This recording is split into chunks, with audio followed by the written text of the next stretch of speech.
Hello everyone, my name is Sushi and T, and before I get this video started, I think there's something I gotta talk about.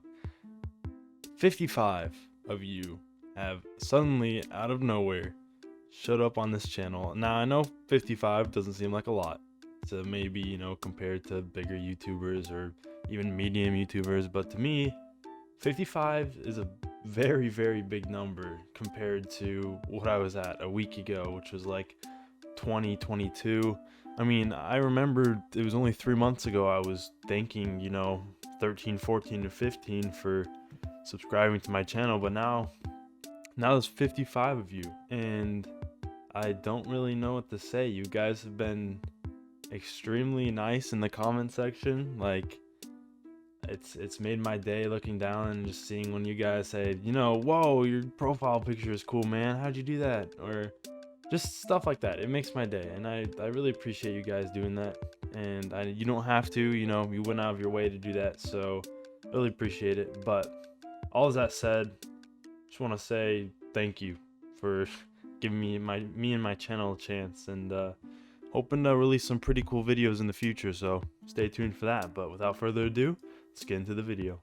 Alright, so I'm not sure if you guys remember Barry. He's kind of like my first attempt at this whole custom NPC thing. He's just kind of a static entity. He has an animation, and if you get close to him, he stares at you and he waves, gives you a friendly hello. And there's another thing where this is just a test, if you give him some coal, or if you give him an item, he gives you something in return. He doesn't say anything, he doesn't really interact with you other than turning to wave if you get close. And his animations are very, very slow and clanky. It needs some work. So like I said, this is my Mach 1, and recently I've been working on a Mach 2 for a custom NPC, and I will go show you that right now. The first thing you'll notice with this NPC is that they're not static anymore. They're able to walk around, they're able to move, and the walking animation still needs some work. It's a little buggy, but for the most part, he is very interactive. You walk up to him, he turns to you, he makes sounds. He's like almost like a real player, he waves, the animations are faster, and he just kind of exists. Once you move away from him, he starts walking, and he's like his own person, his own entity. What's even cooler is I've actually added a little dialogue option, so when you come up to him and right click, he gives you a message. I seem to have lost my last hoe. Could you find me a new one? You could reject and say, no, I don't really feel like it. He's like, that's all right, I'll find it eventually. You could go on your way. I'm really liking this concept where you have just like a bunch of these guys walking around, and you can come and interact with them. The next thing is, if you do say yes, you kind of accept his little quest line, or his quest, and he says, amazing, I'm pretty sure it was gold. So now, if you want to go and try to find some clues, try to find where it is, and if you go right click him now, he's going to ask you if you found it yet. So you're kind of progressing a dialogue with him, and you're progressing kind of a relationship between you and Farmer Joe. You've never met this guy before, but now you're going and trying to find him his hoe. So I'm gonna give it to him now. Let's say we do find it, and you do give it to him.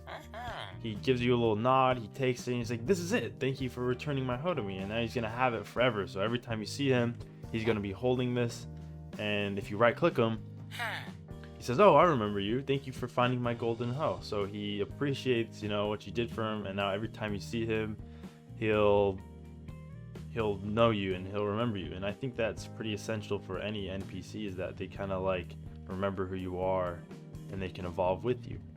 There's lots more things that I really want to add to this NPC. Like I said, this is my Mach 2, and I really want to work on a Mach 3, flesh out the animations, add some more stuff, add some more maybe quest lines, and just cool things like that. Because for map making, this is a pretty big step forward for me, I think, is being able to have actual NPCs, people that like walk around.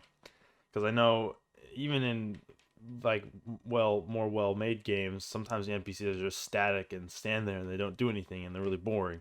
So NPCs, I feel like, that can interact and have animations in this game is really essential. But yeah, so I haven't really been working on too much lately. I've been really busy, but I'm still going, I'm still doing stuff.